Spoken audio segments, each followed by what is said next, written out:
In this video, we'll learn how to deposit cryptocurrencies such as USDT, USDC, Bitcoin, and Ethereum into your account on the LSSC platform.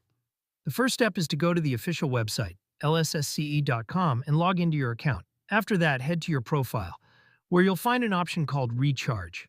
When you click on it, you'll see the available cryptocurrencies for deposit, like USDT, BTC, ETH, and USDC.